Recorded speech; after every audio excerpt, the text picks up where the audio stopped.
हामीले part 1 part 2 part 3 गरेर हिँडेर चाहिँ सिध्यायौँ। अब हामी कहाँ जानुभन्दा पहिला चाहिँ हामी तपाईँहरूलाई नम्बर सिकाउँछु।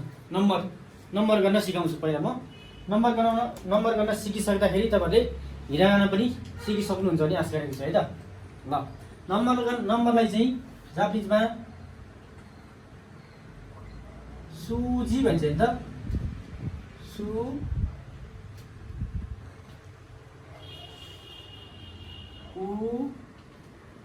जी होइन त। यसलाई चाहिँ इङ्ग्लिसमा चाहिँ के भन्दैछ त? सुजी। सुजी है, पढ्न लाग्यो पढ्नु पर्यो। सुजी भनेको चाहिँ काउन्टेबल नम्बर। काउन्टेबल नम्बर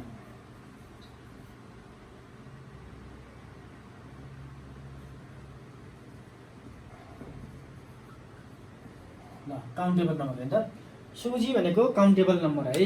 सुजी भनेको काउन्टेबल नम्बर। अब काउन्टेबल नम्बर चाहिँ 1 देखि 10 सम्म सुरुमा म यहाँ तपाईँलाई सिकाउँछु है त। 1 देखि 10 सम्म तपाईँले जान्नुभयो भने 99 सम्म एकदमै सजिलो तरिकाले जान्नुहुन्छ है त। ल अब 1 देखि 10 सम्म लेख्नलाई पहिला म यहाँ 1 2 बाट लेख्छु। 1 2 3 4 5 6 7 8 है। पहिला 1 सम्म गरे लाग्छ है। अब यहाँ जापानिजमा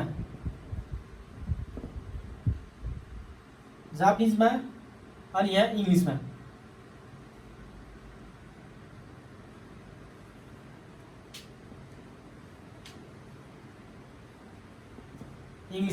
यहाँ तपाईँलाई अब नेपालीमा त परेन है, दुईटामा मैले लेखिदिनु है भन्छ है। अब 1 भनेको जापानिजमा यसलाई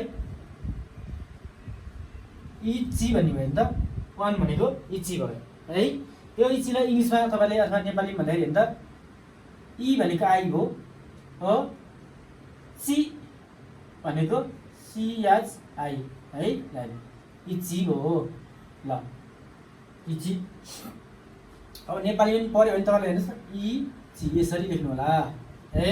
ल अब 2 लाई हेर्दा 2 लाई जापानिजमा के भन्दो रहेछ? नि। यसलाई इङ्ग्लिसमा नि भन्यौँ हामीले, नेपालीमा पढ्यो भने ल नि है। अब 3 लाई चाहिँ जापानिजमा के भन्छ त? सान भन्ने हो। यसलाई सान हो। नेपालीमा भन्दाखेरि सा आदि है, यसलाई सान। ठिक छ। अब 4 लाई योन, अर्को सी, दुईटा भयो। योन अनि सी हेर्नुहोस् त, दुईटा भन्ने हो।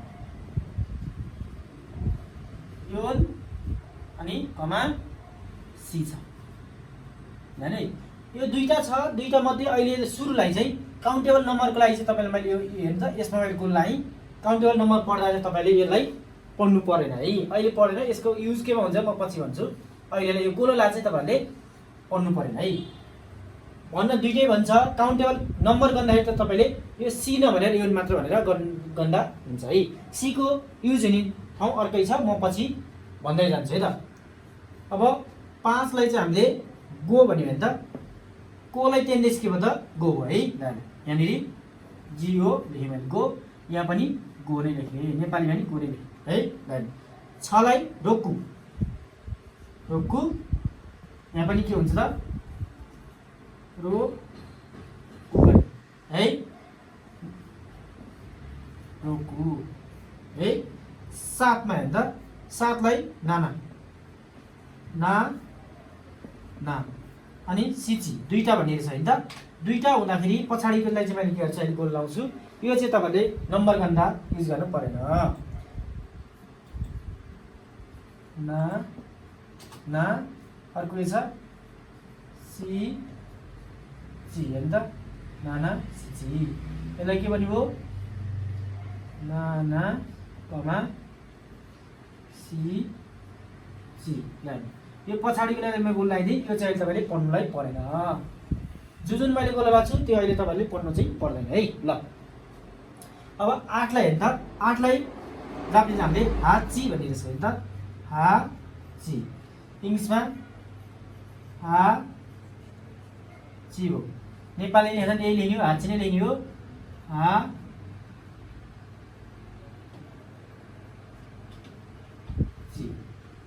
ल हेर्दा यो काउन्टेबल नम्बरलाई सुजी भन्ने रहेछ सुजी 1 लाई इची भन्ने भयो जापानीमा 2 लाई नि सानलाई 3 लाई सान 4 लाई योन 5 लाई गो 6 लाई रोकु 7 लाई नाना 8 लाई हाची हाचीसम्म मैले तपाईलाई पढाएँ पढ्दाखेरि तपाईले इची नि सान भनेर पढ्नु पर्यो नि त यहाँदेखि 3टा पढ्ने इची नि सान अनि योन गो रोकु नाना यसरी पढ्ने हो नि त पहिला 3टा अनि 4टा अनि बाँकी हाम्रो हेर्दा कति रहन्छ 8 9 10 3टा यसरी पढ्न पर्ने हुन्छ अब यो 8 सम्म भयो अब म 9 र 10 को पनि लेख्छु है त यो माथिको चाहिँ मैले अहिले मेट्दिए हेर्नुस् है अब माथिको मैले मेटे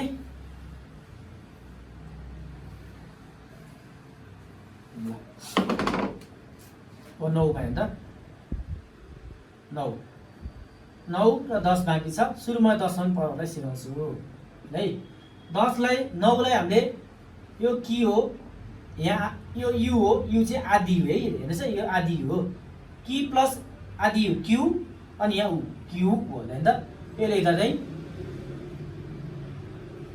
क्यु भनेर लेख्छौँ हामीले अब यहाँ चाहिँ नेपाली हेर्दा क्यु हो ल 10 लाई हामीले जिउ जी उ यसलाई जिउ हो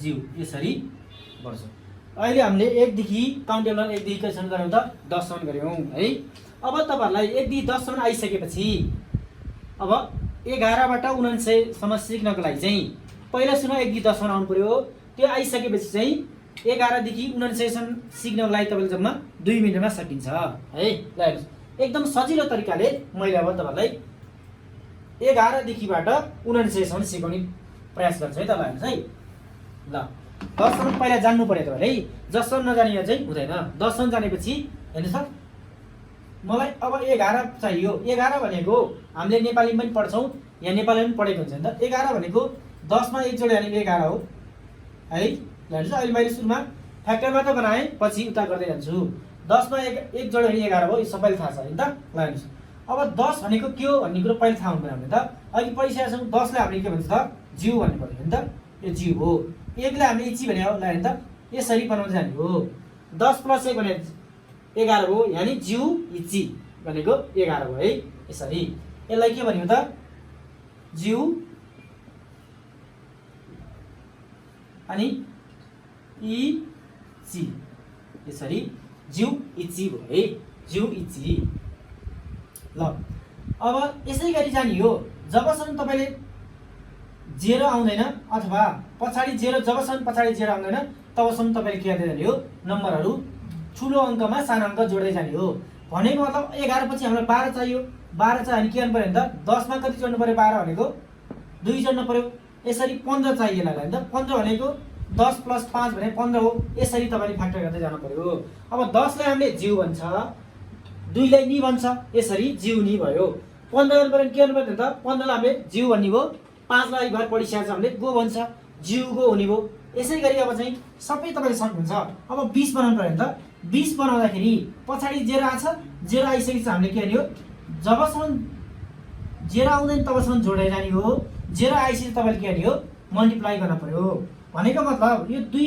20 को अगाडि हेर्नु त अगाडिको 0 भन्दा अगाडि नम्बर कति छ 2 छ त्यो मैले जस्ता जस्तो राखे ठीक छ अब यो 2 ले यो 10 लाई डिभाइड गर्नुस् कति हुन्छ 10 हुन्छ हो ल हेर्नुस् अब यो दुईटा बराबर बनाउनु पर्यो नि त ल बराबर भयो 2 * 10 भनेको 20 भयो बराबर भयो नि त ल अब तपाईले यसलाई चाहिँ फ्याक्टर गर्दाखेरि हेर्नु त जस्तो 10 + 2 गर्नु भयो नि यो चाहिँ 12 हुन्छ भने 20 हुँदैन है अथवा तपाईले इन्टु नै गरे पनि हेर्नु त प्लसको ठाउँमा मैले तपाईलाई इक्जाम्पल लगाइदिए इन्टु गरे पनि हेर्नु त 10 र 20 हो तर जापानीमा यसरी गर्दाखेरि मिल्दैन है 10 लाई हामीले के भन्छ नि त जिउ भन्छ 2 लाई हामीले नि भन्ने हो जिउ नि भने त यो जिउ नि भने त कुन हो जिउ नि भने 12 हो यो जिउ भयो नि यसरी गर्यो भने 12 हुन्छ अब हामीलाई चाहिँ 20 हुनको लागि चाहिँ 2 * 10 गर्नु पर्यो है 10 * 2 गरेर भएन 2 * 10 गर्नु पर्यो जबसम्म 0 आउँछ 0 आउने बित्तिकै के गर्नु पर्यो 0 भन्दा अगाडिको नम्बर राख्ने इक्वल गर्नलाई हेर्नु त 10 ले मल्टिप्लाई गर्दा इक्वल हुन्छ 10 ले मल्टिप्लाई गर्ने।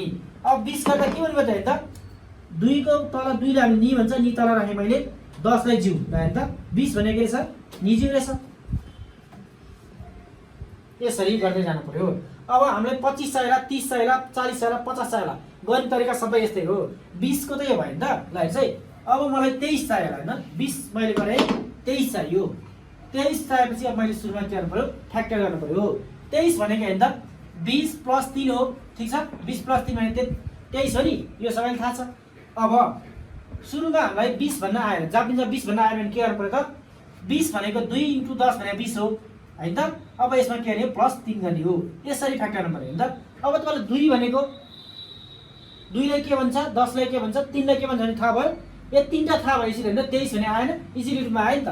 जस्तो 2 लाई नि भनियो, 10 लाई हामीले जिउ ल्यायो नि त, मैले एउटा गर्दै। 3 लाई हामीले रिभर्स भनिसक्यो सान भनेर ल हैन त। यति गाह्रो थियो, अहिले यहाँ फ्याक्टर गर्न सजिलो भएन। नि जिउ सान भनेको 23 भयो है, यसरी गर्न सकिन्छ। सपोज अब 30 चाहियो, 30 भनेपछि हैन त 0 भन्दा अगाडि 3 छ, 3 × 10 गर्नु पर्यो। 3 × 10 गर्दा हामीले 30 हुन्छ हैन त। भनेपछि 3 लाई हामीले के भन्छ सान, यसरी सान। अनि 10 लाई हामीले के भन्छ फेरि जिउ हैन त। कति सजिलो छ, सान जिउ भयो। यसै गरी तपाईले पुनर्निर्देशन गर्न सकिन्छ। जस्तै अब मैले सबै गरेर तपाईलाई देखाइन, अब अलिकति जम्प हाले है, सजिलो छ त्यही भएर अलिकति जम्प हाले। जस्तो अब मलाई चाहियो 57 चाहियो हैन त। ल 57 चाहियो, मैले 20 गर्दै गएँ। अब ल 57 चाहियो। यो भनेको 57 भन्दा अगाडिको ठुलो अक्षर भनेको कति हो त 50 हो के हैन। 50 मा हामीले कति जोड्ने हो 7 जोड्ने हो, ठीक छ। 50 मा 7 जोड्ने हो। अब मलाई 50 लेख्न आउँदैन भने के गर्नु पर्छ 50 लाई पनि फ्याक्टर गर्नु हो। 50 लाई फ्याक्टर गर्दाखेरि 5 × 10 50 भयो, प्लस के गर्ने तपाईले 7 गर्ने हो। अब यसलाई त तपाईले लेख्न सकिहाल्छ। 5 लाई हामीले गो भन्ने हो, हेर्नुस् त गो भन्यो। 10 लाई हामीले के भन्छौँ त जिउ, गो जिउ, प्लस 7 लाई के भन्ने हो नाना। ल कति सजिलो छ, गो जिउ नाना भनेको कति भयो त 57 भयो। ल यसै गरी अब मलाई 88 चाहियो। ल 88 चाहियो भन्नु होला। ल 88 हेर्नु त 88 भनेको 80 + 8 हो। अब मलाई 80 भन्नलाई सिधै आउँदैन भने के गर्नु पर्यो त 8 × 10 भने 80 हो, प्लस मैले के गर्छु 8 जोड्छु, ठीक छ। अब यसलाई हेर्नु त 8 को मुनि हेर्नु त हाची, 8 लाई हाची हाची लेख्छु। 10 लाई जिउ भन्छ हो, जिउ लेखे यसको मुनि। फेरि 8 लाई के भन्छ हाची नै भन्छ नि त। ल हेर्नु त हाची जिउ हाची भने चाहिँ के रहेछ त 88 रहेछ। तपाईले एकैचोटि 80 भन्न आएन भने हेर्नु त 8 1 देखि 10 सम्म आइस सबै आयो। 8 भन्न आउँछ, 10 भन्न आउँछ, 8 भन्न आउँछ। यो सबैलाई जोड्दाखेरि के यो सबैलाई हेर्दा यसको मुनि 10 8 × 10 + 8 भनेको 88 भयो। यसलाई फ्याक्टर गरेर गर्दाखेरि हेर्दा हाची जिउ हाची गर्दाखेरि 88 भइहाल्यो। एकदम सजिलो छ है यसलाई हेर्दा 28 पनि भयो। अब एकैचोटि म 96 तिर गएँ हैन त। 96 भनेपछि 90 मा कति जोड्ने हो 90 + 6 हो, ठीक छ। पहिला फ्याक्टर गर्नु पर्यो, 90 + 6 हो। अब 90 भने नि आउँदैन भने तपाईले के गर्नु पर्छ 9 × 10 + 6 90 भयो। 90 मा कति जोड्यो 6 जोड्यो 96 भयो। 96 लाई भन्न आउँछ कि आउँदैन नि त। 9 भने क्यू हो, हाम्रो क्यू 9 हो।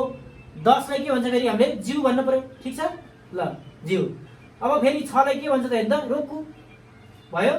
क्यू जिउ रोक्कु भने चाहिँ कति रहेछ त 96 रहेछ। यो तरिकाले तपाईले हेर्दा 1 देखि 49 सम्म सक्नुहुन्छ। अब